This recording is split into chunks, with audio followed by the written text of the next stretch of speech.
program. As I told you earlier on, that I have with me my regular in-house analyst talking about Endurance Barcy. Mr. Endurance Barcy. Hello. Yes, the MD and CEO of the Pearl Reporters Network is actually right here, and he is raring to go. Good evening to you. Hello, Kwaibomites. Good evening. Good evening to you, Sharon. It's such a wonderful. Okay, you've just changed my name to Sharon. Oh, now. sorry. I think you like Sharon. Sorry, Juliana. You know, because of my regular appearance on the melting point and the memory. And you're not feeling the melting point. Actually, we're in the assembly. Yes, this is the assembly. Good evening, all. It's good to have you as well. Thank you very much for having me. All right, it's been quite a while. We were off the mic on this program. Some weeks actually trying to. No wonder I'm trying to get myself back. It's all right, just come back. I'm back. I'm here already. All right, so tonight you heard what actually transpired in terms of the news that's on ground. Those are the issues we'll be looking at tonight on the program. And just before we talk about this other one, the strike action by Pasan, I'd like to delve into the second story. It's talking about the Boom Tower project. You actually are in the know of this. Can you throw some more light on this? And what is your take on this Boom Tower project? I know you really pay much concern to this particular. and neither will I dare allow me drag me into each month. But however, you know, this is one of the most talked about projects in this state. Sometimes ago, I think I recalled on one of my program Melting Points, Sharon brought this up. I think the person that really talked about this was a kind of being pushed to a very tight corner when Oselo threw it on me and then was trying to seek my opinion on this project. He was talking about you know, the governor delving into this. He was calling it a real estate project, and so it is still what it is. Like some would say, it is what it is. It is what it is. It is what it is. A real estate project. A real estate project. Yes. Well, you know, sometimes when policies, or will I say projects, are being acted upon by the leaders, from the onset, it might be a bit difficult, so to speak. It might not be clearer to the sight of the beholders or the citizens, so to speak. There might be some level of criticism and what have you. I recalled, though I was still in my childhood days, will I say so, when Bami was the governor of Akwa Ibom State, I was still somewhere, I wasn't in Akwa Ibom there, but I was on the know about certain developments.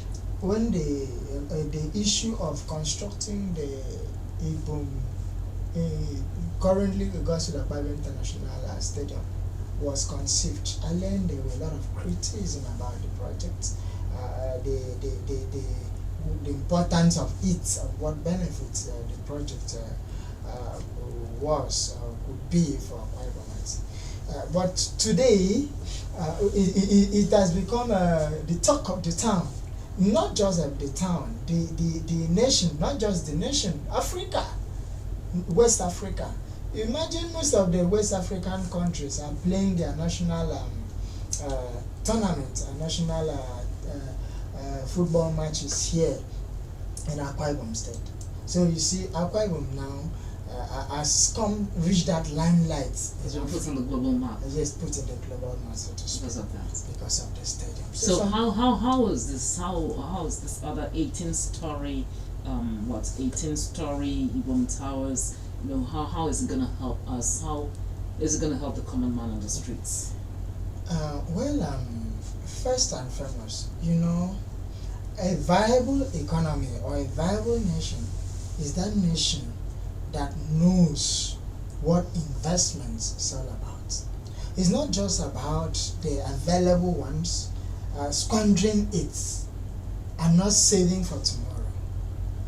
When you save for tomorrow, and how do we save? We save through projects. We save through business. We save through investments. And that's how to save for tomorrow. So the idea of these Ibom Towers, at 18 Towers, Yes. at Lagos, I don't say it as I would say it's a noble idea, it's a noble investment. Yes, because at a time where real estate is paying off, at such a time like this, so the governor's willingness, the governor's his conceiving of this idea, this concept, to build the 18 towers for Akwa Ibom, because the property, the dilapidated property, still is Akwa Ibom property. And then some have said, why not the money shifted to something else? Why not the money, another kind of project being considered? But a project is a project, in as much as it is to the glory of Akwa Ibom State. Don't forget that at the same time we already have another tower that's here in the States. Is it the Dakada Towers? Yes, and people have been, asking of what uses. Some people, not let me not say people. Yes, even if you say people, yeah, even if you say people. Some people have been asking of what uses this actually, like it's a white elephant project because it's not like being fully utilized. And now we have another tower coming up. So is it not a kind of white elephants project? Not just about another tower, or not just about the tower. Okay. The idea of the Ibom, the Dakada Towers by the former governor, His Excellency Mr. Emmanuel. We were trying to see, because we were trying to see how to have a viable state. For instance, we are an oil producing state. Most of the oils have been extracted from our state. And now the governor, in his wisdom, then reasoned that one of the ways, because we were just imagining a situation where these mobile staffs, this person is extracting this oil, they're extracting from our soil, our land, and then they will live elsewhere, have their offices elsewhere, and then they fly in through jetty, in and out, and be doing that and return back, same day to Lagos, another place. Okay, they were complaining about they don't have a comfortable place, comfortable domain. Okay, because of that, the governor saw the need to see what he could use now to entice these IOCs, international oil communities, to enable them stay here. Because when they stay here, they will buy from our people. When they stay here, we'll have our people cook for them. When they stay here, they will be able to patronize in one way or the other, and their present matter will have our people work under them. That was going to be a form of employment too for the youth. And then because of that, since they complain, a comfortable place to stay, the governor saw the need and said, okay, let's create this, let's construct these towers. But though at the end of the day, maybe for one reason or the other, they were unable to be here. But it didn't take away the purpose. And the tower still standing there. It's still to the benefit, to the glory of Akwa Ibom. It has not been shifted. Nothing has happened to it. It might not meet that needs today, but it's certainly going to meet that need somewhere or later in years. But then presently, it has been converted to, I think, Bank of Industry is using part of it, and then it is being listed out. Some persons have, those that meet up the conditions are still being used up. But that is by the way. Now the Ibom Towers and the 18 Towers at Lagos. The governor said it is about investment, talking about investment in real estate. Now, you know what it means to have a structure that you list out at Lagos, in places like Lagos. And this runs into thousands, millions, and what have you. So, if you have tenants, good number of tenants who bring out money, pairs, to the cover of the state government, there's another means of revenue generation. So I don't see it as a bad idea. Another means of revenue generation for the state, Yes, actually. very Well, when I had my reasons to asking the question, because people would ask definitely, for the common man on the street that doesn't really understand that much. It's like, okay, you're having an hour, and yet by okay, that way you're saving. I think I've been able to. Yes, and it's for this reason. Okay, so let's move on. We understand that the Parliamentary Staff Association of Nigeria, PASAN, as a Kwabam State chapter, has today embarked on indefinite strike. I think that was on some Monday, if I'm not mistaken. On Monday? Yes. Okay, this happened on Monday, and that they are demanding financial autonomy, legislative duty allowance from the state governor, amongst other demands. And we understand that last year, October, the union also embarked on strike, which was suspended through the intervention of the state governor. Why is this resurfacing? I think during my days in secondary school, when we talk about pressure groups, they say the pressure groups, and then they will list them. You have a whole list of them. They say that they will always make demands concerning their interests and welfare of their members. I think this has to do with the interests and welfare of members of PASAN. Who are the members of PASAN? Members of PASAN are those working under the legislature. I don't think this is just about PASAN. It's a nationwide thing. All PASAN are currently those that have not some of the states that have not meet the demand for legislative autonomy. So legislative autonomy is long overdue. Why do you say so? Yes, For them. it's long overdue, not just for Kwabam State House of Assembly, for the entire state. I think the former president, His Excellency General Muhammadu Buhari, given that order, he gave the marching order that autonomy should be given to state governments, to local governments, and the houses, the judiciary and the houses of assemblies. So, if now you see what is happening today, the local government autonomy that has been, the serious clamor about it today is a reality, right? Yes, because due to intervention by the federal governments, which I think they had to pass through the judiciary. They make a case, presented a case before the judiciary, and that had to be handled. So I don't see anything wrong if the financial autonomy is given to the legislature, so that they operate independently, and the rest of the demands by the PASAN Parliamentary Staff Association, like the allowances and what have you. Salary structure, outfit allowance, staff training, and all that. But the issue is this thing came up last year, October, and there was this intervention. What actually happened that we are now seeing is it that what was the intervention? I'm sure you were there. Are you aware of what? I am not a staff of PASAN. Yes, but yes, I'm a correspondent there. I think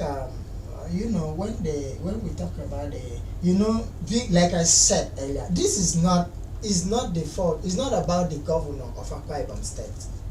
This is a national thing, and these governors have their bodies. They operate when they say governors forum. Most of these decisions, I think, is at the governors forum. They meet and they decide. So if a governor A does not implement, does not want to say no, I will not do. Governor B, Governor C may not as well see the need to do it. So it becomes a national thing, and that's why the decision usually comes at the national level. Like when they went on this, like they said, the governor came for an intervention. I don't know the level of agreement that they reached. Whatever it is, either at the national level or here at the state level, like I still know to the best of my knowledge, this is a national thing. It's not just about Ecuador, and see how they can respond to the detection of these ones, so as to enable the. So the strike is not just about a Bible. Not just about. It's a national issue. National issue. Okay. Yes. Okay. So let's look at the house, because the house should be sitting actually and all that, and how is it affecting the house? Thank you very much. This is very important. It's indeed affecting the house, the activities of the house, especially at a time where we are at the third quarter of the budget implementation and what have you. We are actually at the third quarter of budget implementation, budget exercise, so to speak.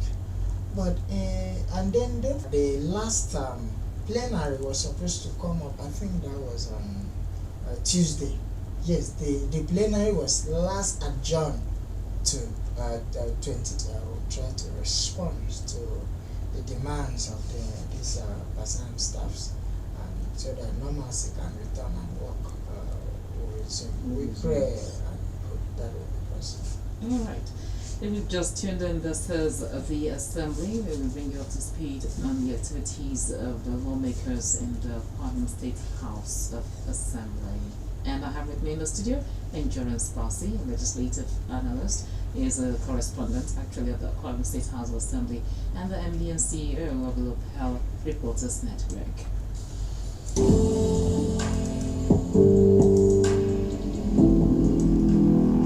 Are you familiar with the legislative terrain in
And of course, if you just tuned in, this is the Assembly reaching you from Memories 96.5 FM.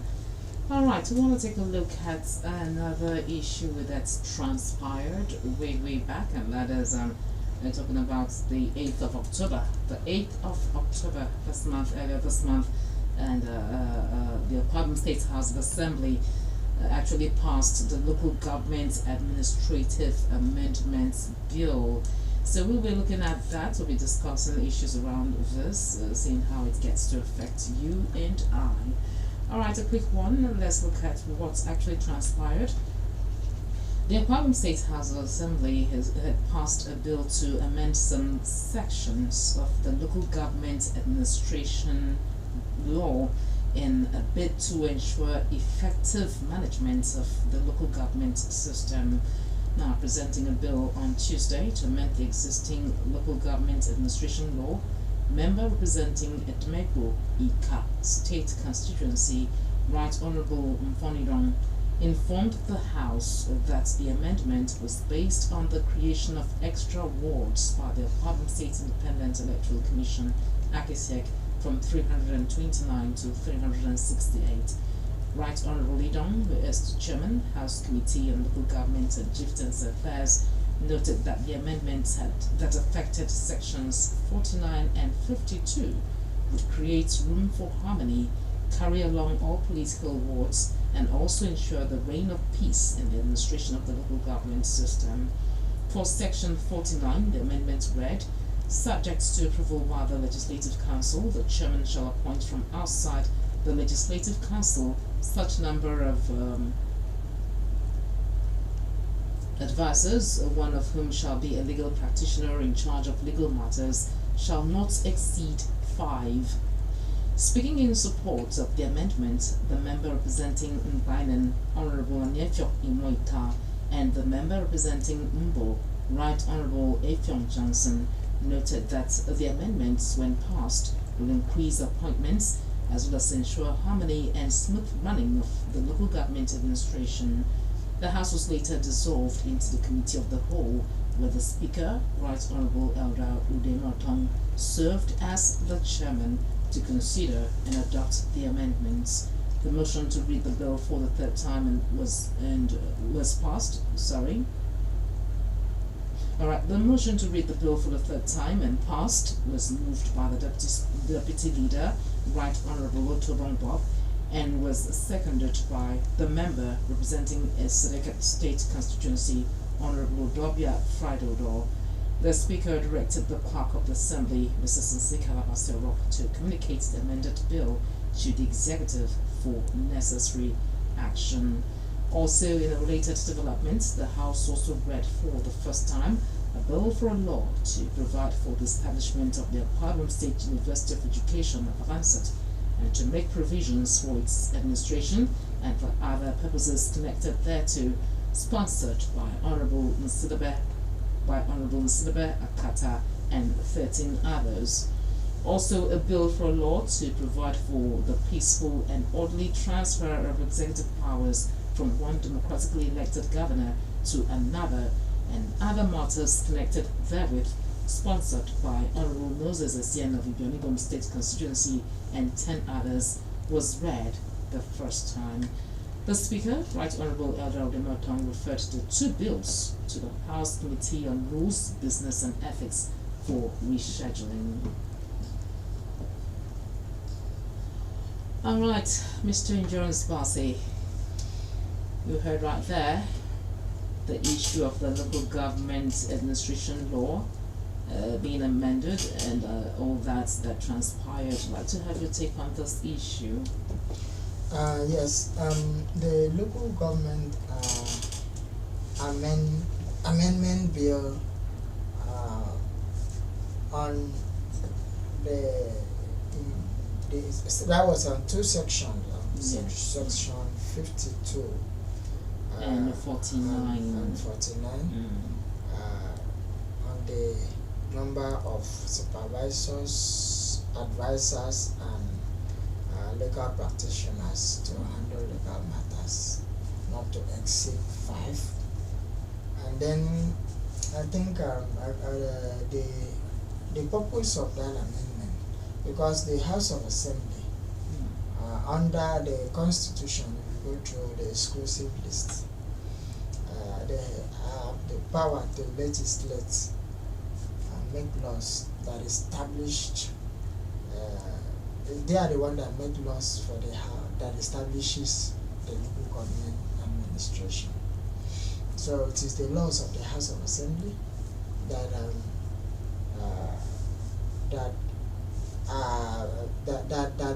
prescribe the duties of the local government. For instance, the tenure of operation of the local government is made through the law of the state government of the House of Assembly. So they have such powers as far as the Constitution is concerned to make these laws, and then they need to amend the sponsor of the bill was to to enable the local government carry out enough persons, accommodate everyone, all the political wards in the state. Also recall that some times ago there was an establishment of new wards. Creation of extra wards by AKC. So and then it seems like these words maybe they are being they during election they also play their role, but somehow maybe during appointments they are not being represented, and it usually cause chaos in this local government agitation. So because of that, there should be an amendment to the workings of the local government administration so that it moves in tandem with what AKC did, so that this such wards can as well be have a fairing about fairness even at the local government level. That's why you hear the governor will say where there is a social appointee at this ward or at this unit, this should go to this. For instance, maybe in a ward that is made up of 4 villages, and then maybe this ward already has an elected office holder, like the councillor is occupying that ward.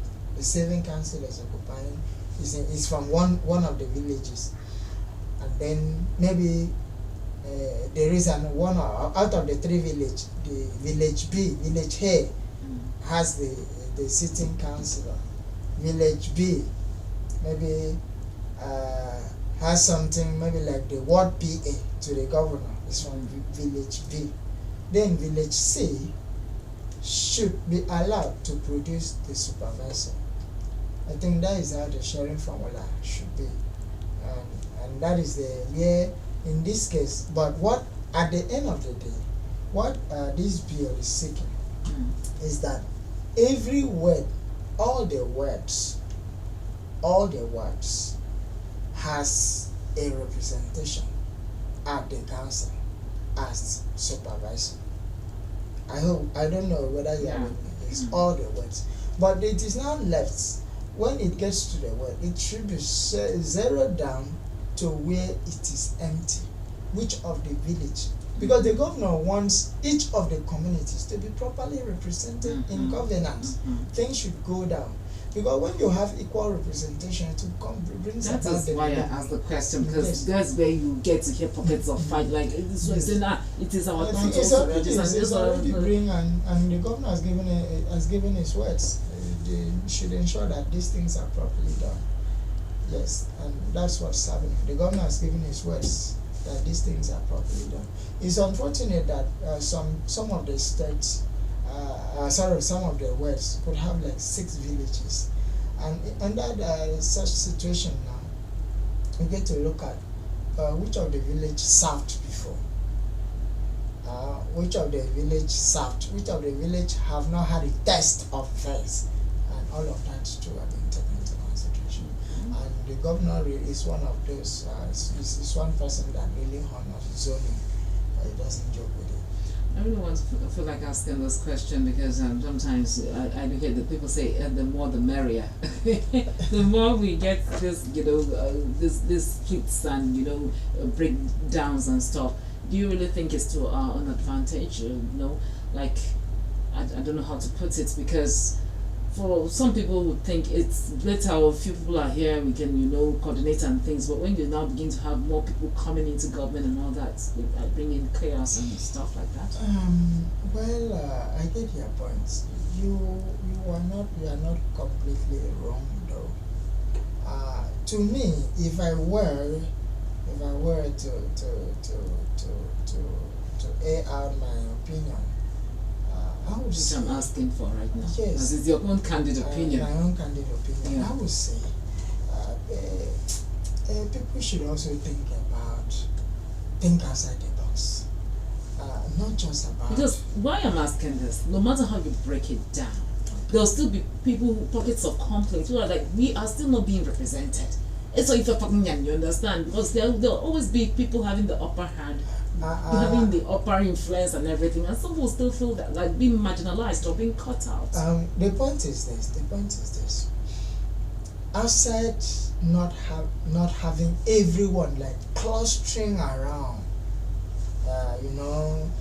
when we talk about having a representation, at the end of the day, you have a cluster of persons all around the place to represent, and then we have too many persons in governments. Then I won't be a subscriber to that. Yes, I'm saying this. I won't be a subscriber to that. That it should become a situation like, and because when you have too many persons in governments, have you considered the cost of running the governance? Like we were complaining about having a bogus ministerial appointments by our president, Ahmed Bola Tinubu. We complain because the cost of running governance is expensive. And when you have too many persons there, it's also really expensive. Well, if you were to have a few persons manning these positions, but the few persons should not want to stay. I was expecting you to ask to say people that want to stay like Methuselah in governments. I was expecting you to bring it because out. Because it's still emanate from there. Sometimes it's our turn to come in, but some persons want to hold on to power. If some person stays for a while, they should leave the stage. They should retire and then go for something else, or you go into managing business and doing. Because you see someone that's been a supervisor that wants to go back again. Are you Manantomenka? Yes, it's wrong. And if I know, you so should at some point you should retire. You should retire and give opportunity to others to learn. It's someone that wants to stay forever. And then how do you allow others to test their ability to learn, make mistakes, correct themselves, and also see how they can lead? Because we still have other generation keeps coming. New babies are being born every day, and teenagers are becoming adolescents and gradually becoming adults. And then if you don't face up for these persons, how do they test their ability to become leaders, so that when the time that these other persons are no more, they can now be in charge, be fully stand their ground to man these positions. So I would say that it pays for people at some point. They should also leave the stage. Let them retire for others to also learn the rope. Then train. Don't be afraid to train other people, emerging leaders. Don't be afraid to train others. It should be a thing of pride that at the end of the day, you train people, that the child you tutor is becoming a leader tomorrow. You can sit at the comfort of their home and nod your head, say, yes, I trained him and he's doing quite well. And not just wanting to be there until you die on the position. It's not the right thing. That's why I commend on Joe Biden, what he did. The election of US is coming up soon. You see what Joe Biden did? He considered his age. And what did he do? He decided to step down. And I think that should be an example to other persons. So it's not all about too many persons. The few persons that are there should also consider retiring, give a space. If you've been given opportunity, make good use of it while you're in government. And then go back to doing some other things and then play advisory position. And then if people, now more persons are also allowed to come in, they should be not cheating. You should allow to go around, reach or talking about this issue of more persons coming in, are we bound to see quality representation? Or is it because now we're talking about when they come in, I know what they want to say. Want to talk about the reward system. There'll be harmony, there'll be smooth running, there'll be no crisis because people will be represented. Are we seeing people coming in or for just for that reason, or are we expecting people that are coming in to give us quality representation? I represent what, but don't get here represent what in the second no quality representation. So now this will increase. What you understand? People say, what is that what we intend to see? I think it's time we should begin, because back in the days we used to have the recall mechanism. You know that a councillor can be recalled. yes, office holders can be recalled by his people. So I But think have we had situations like I that? think Have we had situations like well, that? I think we will have it by the time we stop. We put away mediocrity. By the time we put away mediocrity, we'll start having such. When you stand your ground to what is good, what is fine, and then you is not supporting. If something is wrong, you say it's wrong. You know, I think integrity. When people are firm in their decision, when people are firm in standing to what is good, when something is bad, you say it is bad. When this thing is not being done, you stand their ground. I think by the time we have more of persons like this, people will sit up. People will understand that when they are going there for service. If you are not ready for service, then go and do your private business. Then stay out of governance, stay out of public business, because it's a public business. If you are not in for service, if you are not qualified, then stay in your house. Then go into your private business. Nobody will come to disturb you. Then if you are in there, do what is expected of you. Give the people proper, effective representation, and don't just go there and stay. At the end of the day, they said he was once a councillor, was once a supervisor. So what do you think about this issue of more? Do you think that we will definitely get quality representation when we open the doors and bring in more people from the creation of these extra awards and stuff? Well, it's not a bad idea. Let's just give it a try first and then see. If it doesn't, they needed the result is not yielded, and then maybe we'll talk about that in the nearest future. But since it is that, because you're talking about peace, the essence of it is to ensure peace. You know, when there is peace and harmony from the word stage, it will also, you know, words made up the chapters into states. So it's in stages and levels. So the essence of it majorly is about peace. Peace at the grassroots. Definitely, with this evening, peace at the grassroots. So thank you so much, Endurance Basi, for sharing your thoughts, bearing your minds on issues right there. We truly appreciate this. Thank you very much.